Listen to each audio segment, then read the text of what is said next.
O Goberno de Vilanova de Arousa hai unhas semanas lanzou a marca Mar de Santiago.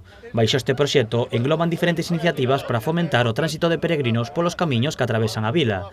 Continuando con esta iniciativa, o Concello instala o primeiro banco do peregrino de Galicia.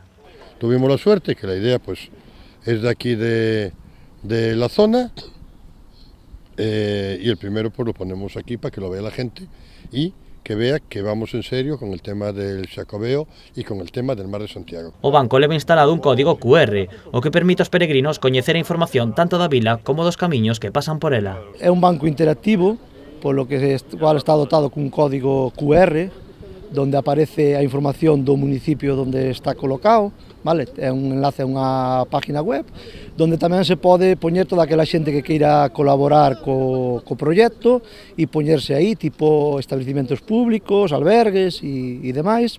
O banco cumpre dous obxectivos, que os peregrinos descansen e proporcionar toda a información da vila, o que permite incrementar a oferta turística e económica de Vilanova. E con isto, pois, bueno, podemos conseguir as dúas cousas, a zona de descanso e máis unha información moi válida, porque ti que hoxe pinches aí e que pode che aparecer, pois, a información de onde estás, a distancia a cal te encontras do destino e despois puntos de interés, que, como ben decía, farmacias, albergues, non sei, demais establecimentos públicos, pois é interesante, non?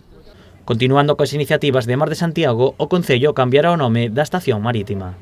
Lo pusimos señalizando la estación marítima, que esperamos, si podemos, cambiarle el nombre próximamente a Estación Marítima Mar de Santiago, en vez de Julio Camba, que tiene motivos en el sentido de escritores, pero en el sentido de mar creemos que Mar de Santiago es una referencia mucho más clara a lo que es la subida del apóstol en barco, ¿no?